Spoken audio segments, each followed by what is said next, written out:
Hello and welcome to study IQ PCS YouTube channel. Study IQ के PCS YouTube channel पे आप सभी लोगों का बहुत बहुत स्वागत है। मैं विरत दुबे।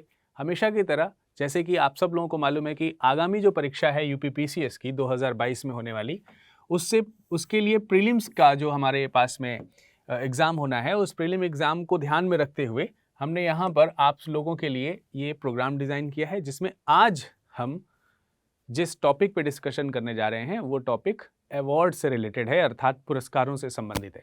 यहाँ से एक दो क्वेश्चन निश्चित रूप से बन ही जाते हैं, तो संबंधित जो क्वेश्चंस हैं उसके ऊपर डिस्कशन आज का रहेगा, इसलिए ध्यानपूर्वक आप इसको देखिएगा और वीडियो के अंत तक बने रहिएगा। तो चलिए शुरुआत करते हैं आज के इस सेशन की। और इस सेशन में आप जैसा कि देख पा रहे हैं, उत्तर प्रदेश से संबंधित जो अवार्ड्स हैं इस क्रम में मैंने सबसे पहले कवर किए हैं।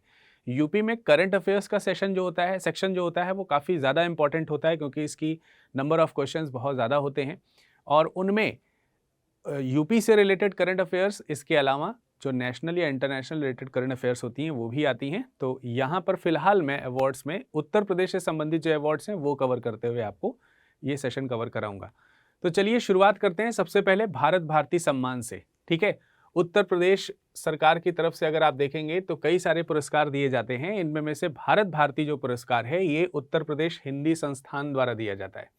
ठीक है, तो एक क्वेश्चन तो सीधे तौर पर यही आपके माइंड में होना चाहिए कि भारत भारती सम्मान जो है ये किस संस्थान द्वारा दिया जाता है। तो आप ध्यान रखेंगे ये है उत्तर प्रदेश हिंदी संस्थान। ठीक है, उत्तर प्रदेश हिंदी संस्थान।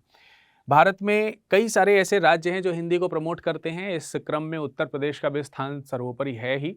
राजर्षि पुरुषोत्तम दास टंडन जी के प्रयासों से इस संस्थान का स्टैब्लिशमेंट किया गया था और इससे संबंधित कई सारे पुरस्कार हैं, या इस संस्था के द्वारा कई सारे पुरस्कार प्रत्येक वर्ष दिए जाते हैं। लेकिन अभी जिन पुरस्कारों को दिया गया है उनके ऊपर हम चर्चा करेंगे। सबसे पहले तो इसके पुरस्कार राशि की बात करी जाए। देखिए, आप यहाँ पे इस पॉइंट को भी समझने का प्रयास कीजिए कि जो पुरस्कार और सम्मान से संबंधित जो प्रश्न बनते हैं उन प्रश्न का नेचर कैसा होता है, अर्थात प्रश्न को पूछने की प्रवृत्ति किस प्रकार की होती है। एक तो यदि अगर किसी संस्था के द्वारा दिया जाता है तो उस संस्था का नाम आपसे पूछा जा सकता है। जैसे यहाँ मैंने बताया आपको कि भारत भारती सम्मान जो है ये उत्तर प्रदेश हिंदी संस्थान द्वारा दिया जाता है, तो आपको संस्थान का नाम ध्यान रखना है। इसके अलावा अगर उस समय या उस संबंधित वर्ष में, जिस संबंधित वर्ष में आपकी परीक्षा हो रही है या उसके आसपास अगर किसी हस्ती को ये पुरस्कार दिए गए हैं तो उस व्यक्ति का नाम आपको ध्यान रखना है। व्यक्ति अथवा संस्था का नाम याद रखना है, संस्था जिसको ये अवार्ड दिया जा रहा है। इसके अलावा बहुत ही मुख्य तौर पर आपको उसकी पुरस्कार राशि ध्यान रखनी है। पुरस्कार राशि, ठीक है, पुरस्कार राशि ध्यान रखनी है आपको। पुरस्कार राशि के अलावा किस क्षेत्र में ये दिए जाते हैं अवार्ड्स, इन क्षेत्रों को भी आपको ध्यान रखना है, यानी किन फील्ड से रिलेटेड होते हैं उन फील्ड्स को भी आपको ध्यान रखना है। तो ये 3-4 बेसिक पॉइंट्स हैं जो आपको ध्यान रखने ही रखने हैं। स्टैटिक पॉइंट के व्यू से देखा जाए तो काफ़ी इंपॉर्टेंट होता है ये, क्योंकि इसमें कोई बहुत ज़्यादा बड़ी पृष्ठभूमि नहीं होती है। जैसे कि दूसरी योजनाओं वगैरह के बारे में मैंने आपको कॉन्सेप्ट बताए थे कि कोई भी योजना शुरू हो रही है तो उसके पीछे क्या सरकार का उद्देश्य होता है। हालांकि कुछ उद्देश्य पुरस्कार और सम्मान में यहाँ भी निहित होते हैं, लेकिन बावजूद इसके इसमें स्टैटिक पॉइंट आपको ज़्यादा मिलता है, इसलिए याद करने की जो भूमिका है आपकी वो यहाँ पर प्रदर्शित होगी। तो आपको संस्था का नाम, व्यक्ति जिसको ये अवार्ड दिया गया है, इसके अलावा उस व्यक्ति को किस प्रकार की पुरस्कार राशि दी गई है। कभी कभी पुरस्कार राशि के अलावा पुरस्कार स्वरूप कुछ और चीज़ें भी दी जाती हैं, जैसे प्रशस्ति पुरस्कार, प्रशस्ति पत्र दिए जाते हैं। ठीक है, इसके अलावा प्रशस्ति पत्र के साथ साथ हम लोग जो शॉल वगैरह देते हैं वो शॉल भी दिया जाता है, या फिर कोई दूसरे प्रकार का सम्मान भी इसमें दिया जाता है। तो इन सब चीज़ों को भी हमें ध्यान रखना है, यहाँ पर ये भी हमें प्रदान किए ही जाते हैं। तो इसी क्रम को ध्यान रखते हुए भारत भारती सम्मान की तरफ से अगर हम देखेंगे तो 8 लाख रुपए की पुरस्कार राशि होती है इसकी, या हुई है इस समय इसकी। ठीक है, तो वर्तमान समय में इसकी राशि आपको ध्यान रखनी है 8 लाख रुपए, यानी जो विजेता होगा या जो रिसीव करेगा इस पुरस्कार को उसे 8 लाख रुपीस मिलेगा। इसके अलावा प्रशस्ति पत्र मिलता है। प्रशस्ति पत्र क्या होता है, जब आप किसी काम में या किसी फील्ड में बहुत ही अच्छा वर्क करते हैं तो उस फील्ड से रिलेटेड आपको एक प्रशस्ति का मतलब होता है प्रशंसा करना, तो एक सर्टिफिकेट मिलता है कि आपने इस पर्टिकुलर फील्ड में एक सराहनीय कार्य किया है जिसके लिए आपको ये पुरस्कार दिया जा रहा है। तो वो जो सर्टिफिकेट होता है ना, उसी को हम प्रशस्ति पत्र बोलते हैं। साथ ही साथ स्मृति चिन्ह दिए जाते हैं। जैसे जब आपको सरस्वती पुरस्कार मिलता है तो वाग्देवी की प्रतिमा मिलती है, वाग्देवी सरस्वती जी को ही कहा जाता है, ठीक है। जैसे रानी लक्ष्मीबाई पुरस्कार है तो रानी लक्ष्मीबाई पुरस्कार के समय में आपको रानी लक्ष्मीबाई का स्मृति चिन्ह दिया जाएगा। उसी तरीके से इसमें भी आपको स्मृति चिन्ह जो है वो प्रदान किया जाता है। इसके अलावा अब अगर हम देखते हैं कि ये भारत भारती सम्मान जो है वो किसे मिला है, तो आपको ध्यान रखना है 2021 में ये अवार्ड मिला था 2020 के लिए। 2021 में अवार्ड मिला था 2020 के लिए।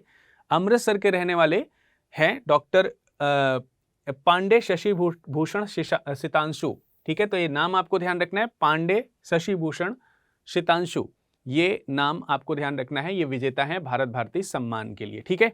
तो ये इस तरीके के 3-4 जो पॉइंट्स मैंने आपको बताया है ये आपके लिए बहुत इंपॉर्टेंट है। अब ये जो मैंने आपको अभी बताया कि ये किस संस्था द्वारा दिया जाता है, उत्तर प्रदेश हिंदी संस्थान की तरफ से दिया जाता है। तो उत्तर प्रदेश हिंदी संस्थान की तरफ से कुछ और अवार्ड्स भी दिए जाते हैं। इस क्रम में लोहिया साहित्य सम्मान आपको ध्यान रखना है, ठीक है।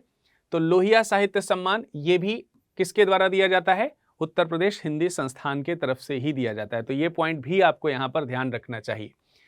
अब जरा देखते हैं, देखिए यहाँ पर एक पॉइंट क्लियर हो गया कि ये उत्तर प्रदेश हिंदी संस्थान की तरफ से दिया जाता है।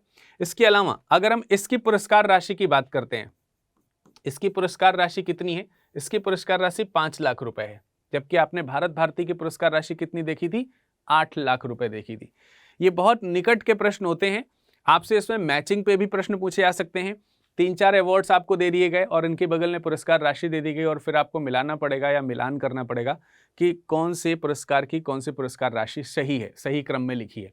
तो आपको सही तरीके से याद रखना है, थोड़ा मेमोराइज करना है अच्छी तरीके से। और इसमें भी आपको प्रशस्ति पत्र और स्मृति चिन्ह यहाँ पर मिलता है। तो अंतर क्या आया, 5 लाख रुपए की पुरस्कार राशि जो है वो हमको देखने को मिलती है। और ये किसको मिला है, ये मिला है लखनऊ के डॉक्टर राम कठिन सिंह, राइट, डॉक्टर राम कठिन सिंह। तो इनको याद रखना बहुत कठिन बात नहीं होगा आपके लिए, क्योंकि इनका नाम ही कठिन है। तो डॉक्टर राम कठिन सिंह जो है ये पुरस्कार विजेता हैं लोहिया साहित्य सम्मान के। डॉक्टर राम मनोहर लोहिया के नाम से ये अवार्ड दिया जाता है।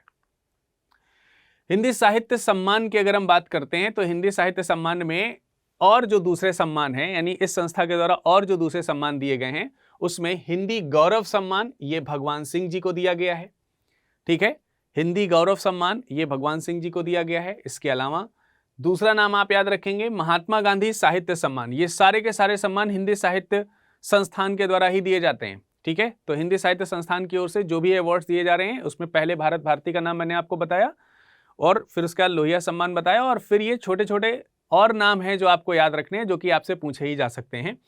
जैसे महात्मा गांधी साहित्य सम्मान ये मिला है डॉक्टर महेंद्र मधुकर जी को, ठीक है। और फिर पंडित दीनदयाल उपाध्याय साहित्य सम्मान, ये साहित्य के क्षेत्र में उत्कृष्ट कार्य करने वाले व्यक्ति को 1 साल के लिए जो करता है उसको दिया जाता है अवार्ड। डॉक्टर देवेंद्र दीपक जी को ये अवार्ड मिला हुआ है। साथ ही साथ अगर आप देखेंगे दूसरे और सम्मानों की श्रेणी में, तो एक नाम आपको मिलेगा अवंतीबाई साहित्य सम्मान। तो अवंतीबाई साहित्य सम्मान ये मिला है डॉक्टर सीतेश आलोक जी को। इसके अलावा राजर्षि पुरुषोत्तम दास टंडन सम्मान, तो ये एक तरीके से कह सकते हैं कि पुरोधा हैं इस संस्थान के, तो इनके नाम पर भी जो अवार्ड है ये अवार्ड दिया गया है गुजरात प्रांतीय राष्ट्रभाषा प्रचार समिति को। इसमें इस बात का भी ध्यान रखा जाता है कि हिंदी भाषी जो राज्य नहीं है या हिंदी भाषी जो क्षेत्र नहीं है, अगर उस राज्य में किसी ने हिंदी भाषा के प्रमोशन के लिए या किसी समिति ने या किसी संस्थान ने कोई प्रयास किए हैं, तो इस बात का ध्यान रखते हुए ये अवार्ड दिया जाता है। इसका इस तरीके का पृष्ठभूमि क्यों है, उसका रीज़न ये है कि राजर्षि पुरुषोत्तम दास टंडन जी जो थे, ये इस बात को काफ़ी बढ़ावा देते थे कि भारत में जो राष्ट्रभाषा हो वो हिंदी हो सके। इसका काफ़ी उन्होंने पुरजोर कह सकते हैं कि प्रयास किया है। और इस क्रम में इनके इसी उद्देश्य के साथ कि हिंदी भाषाई राज्यों के अलावा, चाहे वो अलग भाषाई राज्य हो, मतलब दूसरे राज्य हों, जैसे गुजरात है वो हिंदी भाषी राज्य नहीं है, वहाँ गुजराती भाषा बोली जाती है, या फिर इंटरनेशनल वे में भी दूसरे विदेशों में भी अगर कोई भारतीय भाषा हिंदी का प्रचार करने का कोई कार्य विशेष तौर पर कर रहा है, तो उसके लिए भी ये सम्मान दिया जा सकता है। तो इसी क्रम में आपको यह ध्यान रखना है, गुजरात प्रांतीय राष्ट्रभाषा प्रचार समिति को यह सम्मान दिया गया है राजर्षि पुरुषोत्तम दास टंडन, ठीक है। इसके अलावा जो दूसरे अवार्ड्स हैं उन पर चर्चा करेंगे। एक आपको अवार्ड मिलेगा साहित्य भूषण सम्मान, ठीक है। साहित्य भूषण सम्मान जो है वो 20 लेखकों को दिया गया है। 20 राइटर्स हैं जिनको ये साहित्य भूषण सम्मान दिया गया है। इसमें कुछ लेखक लखनऊ के हैं, कुछ बाराबंकी के हैं। तो उत्तर प्रदेश राज्य के, यूपी राज्य के अलग अलग जिलों से बिलोंग करने वाले यानी यूपी के जो लेखक हैं, ऐसे 20 लेखकों को ये सम्मान दिया गया है। इस साहित्य भूषण सम्मान की जो पुरस्कार राशि है वो 2.5 लाख रुपए होती है, यानी कि प्रत्येक विजेता को यानी 20 लोगों को 2.5 लाख रुपए का ये पुरस्कार सम्मान दिया गया होगा। तो 2.5 लाख रुपए इस पुरस्कार की राशि है। ठीक है, तो ये मैंने कुछ पॉइंट आपको बताया।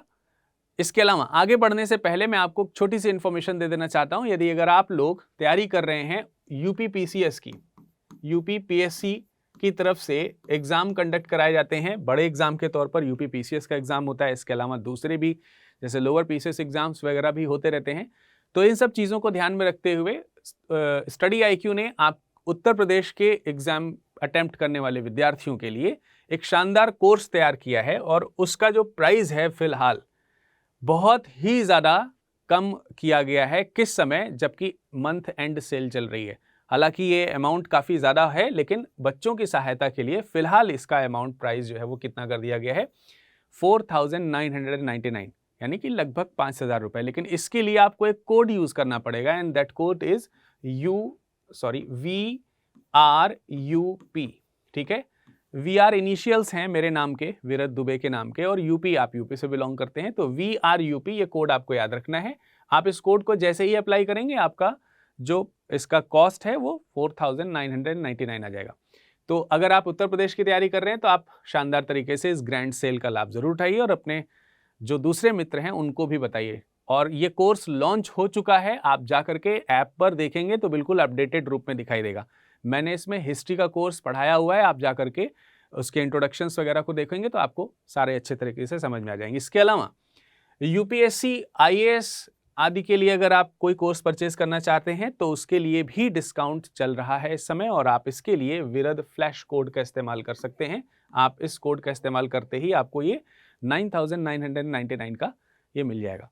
तो चलिए बात करते हैं आगे एक और इम्पॉर्टेंट चीज़ की। प्रिंसिपल्स ऑफ इंडियन ज्योग्राफी की एक बुक है जो कि स्टडी आईक्यू की तरफ से अभी हाल ही में लॉन्च की गई है, जो कि अगर आप यूपीएससी की तैयारी कर रहे हैं या फिर स्टेट पीएससी की या किसी भी तरीके की सिविल सर्विसेज की तैयारी आप कर रहे हैं तो आपके लिए काफ़ी बेनिफिशियल है, क्योंकि तमाम सारे ऑथर्स के निचोड़ इसमें रखे गए हैं, एनसीईआरटीज़ का निचोड़ इसमें रखा गया है, और जो भी यहाँ पे एक्सपीरियंस फैकल्टीज़ हैं उन्होंने बहुत ही मेहनत से इस बुक को बनाया है आप जैसे स्टूडेंट्स की सहायता के लिए। तो आप इसको डायरेक्टली परचेज कर सकते हैं, इसका लिंक डिस्क्रिप्शन बॉक्स में नीचे दिया है, या फिर आप फ्लिपकार्ट या अमेजन में जाकर के आप विजिट करोगे, वहाँ पर स्टडी आईक्यू ज्योग्राफी बुक लिखोगे तो तुरंत आ जाएगा, आप वहाँ से क्लिक करके परचेज कर सकते हो।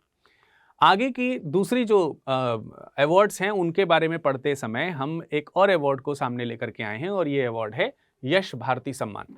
अब देखिए, कन्फ्यूज़न मत होइए, कन्फ्यूज़न मत होना चाहिए आपके मन में, क्योंकि एक है भारत भारती अवार्ड और एक है यश भारती अवार्ड। ठीक है, लेकिन यश भारती अवार्ड अब नहीं है, यानी यश भारती अवार्ड अब आगे नहीं दिया जाएगा।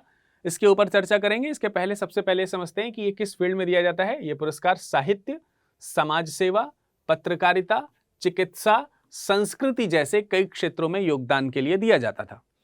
तो ये जो यश भारती सम्मान है, ये इन तमाम सारे फील्ड्स में दिया जाता था, लेकिन इसे शुरू किया गया था समाजवादी पार्टी के जो प्रमुख हुआ करते थे उस समय, मुलायम सिंह यादव जी, उनके द्वारा शुरुआत की गई थी इसकी 1994 में। तो ये पॉइंट ध्यान रखेंगे। 1994 में जैसे आपसे प्रश्न पूछा जा सकता है यश भारती सम्मान के संदर्भ में निम्नलिखित में से कौन से कथन सत्य हैं, तो ऐसे करके 3-4 क्वेश्चंस पूछे जा सकते हैं या ऑप्शंस दे करके पूछे जा सकते हैं। तो आपको ध्यान रखना है इसकी शुरुआत जो है वो सपा पार्टी ने करी थी, ठीक है, समाजवादी पार्टी ने करी थी, और 1994 में मुलायम सिंह यादव जी के द्वारा इसका शुरुआत किया गया था। उस समय जब ये पुरस्कार शुरू किए गए थे तब इसकी पुरस्कार राशि जो है वो मात्र 1 लाख रुपए थी। ठीक है, इसकी पुरस्कार राशि कितनी थी? 1 लाख रुपीज। लेकिन इसके बाद क्या हुआ कि 2015 में इसकी पुरस्कार राशि, इनके बेटे जब सरकार में आए थे तो उन्होंने 11 लाख रुपए कर दी थी। ठीक है, तो ये 11 लाख रुपए की पुरस्कार राशि हो गई थी 1 लाख रुपए से बढ़ा करके। लेकिन इस बीच में मायावती जी की भी सरकार आई, और मायावती जी की सरकार ने वर्ष 2006 में जब इनकी सरकार बनी तो उन्होंने इस पुरस्कार को बंद करा दिया था, यानी ये पुरस्कार देना समाप्त कर दिया गया था। और उसको रीओपन किया गया था जब अखिलेश यादव जी की सरकार आई थी और उन्होंने इसकी पुरस्कार राशि बढ़ा करके 11 लाख रुपए कर दी। उसके बाद जब यूपी की सरकार आई और यूपी की सरकार जब आई तो उसके बाद इस पुरस्कार को नाम बदल करके, इसको रिवाइव्ड करके, दूसरे कुछ इंपॉर्टेंट फील्ड्स को इंट्रोड्यूस करा करके ये पुरस्कार दोबारा से शुरू किए गए हैं।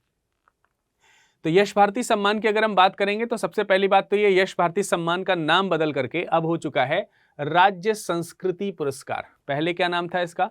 पहले नाम था इसका यश भारती सम्मान और अब इसका नाम क्या हो गया है? अब नाम हो गया है राज्य संस्कृति पुरस्कार। ये मोस्ट इंपॉर्टेंट पॉइंट है कि नाम बदल करके अब क्या हो गया है, यश भारती सम्मान जो है वो अब राज्य संस्कृति पुरस्कार के नाम से जाना जाएगा। इसके अलावा इसमें इस पुरस्कार के अंदर 25 कैटेगरीज रखी गई हैं, 25 प्रकार के पुरस्कार रखे गए हैं और सभी पुरस्कारों के नाम विशिष्ट कह सकते हैं व्यक्तियों के नाम पर रखे गए हैं जो कि एक महान विभूति के तौर पर जाने जाते हैं। और इसमें जो सबसे बड़ा सम्मान है वो अटल बिहारी वाजपेयी सम्मान के रूप में है, यानी सबसे बड़ा पुरस्कार जो है वो किस नाम से है? अटल बिहारी वाजपेयी सम्मान। ये इसमें सबसे बड़ी पुरस्कार राशि वाला सम्मान है, ठीक है, जिसकी पुरस्कार राशि जो है वो 5 लाख रुपए है। इसकी पुरस्कार राशि कितनी है? 5 लाख रुपए, 5 लाख।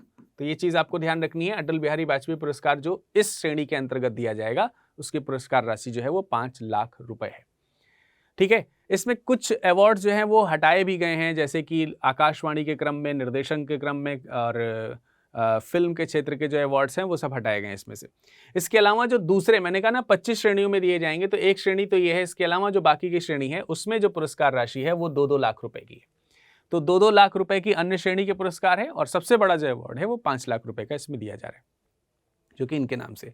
अब इसमें जो नए कह सकते हैं कि फील्ड्स इंट्रोड्यूस किए गए हैं, यानी राज्य संस्कृति पुरस्कार जो है इसमें नए फील्ड्स जो इंट्रोड्यूस हैं वो कौन कौन से हैं? शास्त्रीय संगीत का फील्ड है, शास्त्रीय संगीत क्लासिकल जो सिंगिंग वगैरह होती है उसमें, लोक संगीत यानी कि फोक जो म्यूजिक वगैरह होते हैं वो, आधुनिक और परंपरागत कला, ठीक है, ये भी इसमें शामिल किया गया, ये वाली फील्ड भी शामिल हुई है। इसके अलावा रामलीला, लोक बोलियां या फिर लोक गायन या फिर लोक नृत्य, नौटंकी, मूर्तिकला आदि को इसमें शामिल किया जाएगा या किया गया है। लेकिन क्या चीजें शामिल नहीं है वो मैं आपको बता दे रहा हूं। फिल्म का जो फील्ड है वो इसमें अब शामिल नहीं है, यानी कि फिल्म की फील्ड यहां से हट चुकी है। इसके अलावा निर्देशन की फील्ड जो है वो हट चुकी है इसमें से। इसके अलावा आकाशवाणी ये वाली जो फील्ड है वो हट चुकी है। इसके अलावा जो खेल हैं, खेल भी इसमें नहीं शामिल हैं, इसमें खेल भी शामिल नहीं है राज्य संस्कृति पुरस्कारों में। ये जो नए हैं वो मैंने आपको यहाँ पर बता दिए, ये इसमें नए शामिल हुए। तो नया कुछ विधाएं भी शामिल हुई हैं, 25 कैटेगरीज हैं जिसमें ये शामिल किया गया है और साथ ही साथ 25 पुरस्कार, साथ ही साथ इसमें जो सबसे बड़ा अवार्ड है वो 5 लाख रुपए का है, ये भी मैंने आपको बताया, ठीक है। तो इसका नाम क्या है? राज्य संस्कृति पुरस्कार, ठीक है। ये पॉइंट्स आपको क्लियर हो गए होंगे, तीनों जो पॉइंट यहाँ पर हैं वो तीनों पॉइंट क्लियर हो गए होंगे। इसके अलावा अगर आप देखेंगे तो ये मैंने पॉइंट्स आपको बता ही दिए हैं, ये सारे पॉइंट्स आपको क्लियर हो चुके होंगे, ठीक। चलिए अगले पुरस्कार की हम बात करेंगे। तो अगला पुरस्कार है उत्तर प्रदेश प्रवासी भारतीय रत्न पुरस्कार। देखिए नाम से क्या पता चल रहा है, उत्तर प्रदेश प्रवासी भारतीय रत्न पुरस्कार। प्रवासी भारतीय के बारे में आप जानते हैं, एनआरआईज के रूप में आप इसको डिफाइन करते हैं या जानते हैं। तो यूपी से संबंधित जितने भी अप्रवासी भारतीय हैं, उत्तर प्रदेश से संबंधित, और इन्होंने विदेशों में जाकर के भारतीय कला का, संस्कृति का, विज्ञान का, प्रौद्योगिकी, चिकित्सा, शिक्षा, जनसेवा, वाणिज्य या कोई भी ऐसी उत्तम कार्य जो किए हैं जो सराहनीय हैं, जिसमें देश और प्रदेश का नाम रोशन हो रहा हो, तो ऐसी विधा से संबंधित व्यक्तियों को ये पुरस्कार दिया जाता है जिसका नाम है उत्तर प्रदेश प्रवासी भारतीय रत्न पुरस्कार। इस पुरस्कार में अगर आप देखेंगे तो इसमें कोई पुरस्कार राशि नहीं दी जाती है, यानी कि इसका कोई प्राइज मनी नहीं है, लेकिन इसमें प्रशस्ति पत्र, अंग वस्त्र और स्मृति चिन्ह वगैरह दिए जाते हैं, ठीक है। तो ये पॉइंट्स आपको ध्यान रखने हैं कि ये सारी चीजें इसमें दी जाती हैं। ये पुरस्कार है आपका उत्तर प्रदेश प्रवासी भारतीय रत्न पुरस्कार, ठीक है। 2019 के लिए ये पुरस्कार सुश्री योशिता सिंह को दिया गया था और साथ में 7 और लोगों को दिया गया था, यानी टोटल 8 लोगों को दिया गया था, जिसमें एक नाम सुश्री योशिता सिंह का भी है, ठीक। 2019 के लिए ये नाम आपको ध्यान रखना है। इसके अलावा एक बहुत ही प्रसिद्ध पुरस्कार है जिसका नाम है बेगम अख्तर पुरस्कार, ठीक है। ये बेगम अख्तर पुरस्कार जो है ये बेगम अख्तर के नाम से दिया जाता है। बेगम अख्तर जो हैं ये फैज़ाबाद की जन्म लेने वाली एक बहुत ही प्रसिद्ध कह सकते हैं कि लोक कला से संबंधित व्यक्तित्व रही हैं।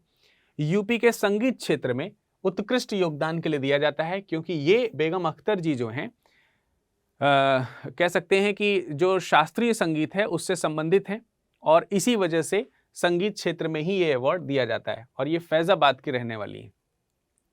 बेगम अख्तरिया फैज़ाबादी के नाम से इनको जाना भी जाता है। तो बेगम अख्तरिया फैज़ाबादी जो हैं वही हैं बेगम अख्तर, उन्हीं के नाम से बेगम अख्तर पुरस्कार दिया जाता है। तो इन्हीं के नाम पर ही है ये।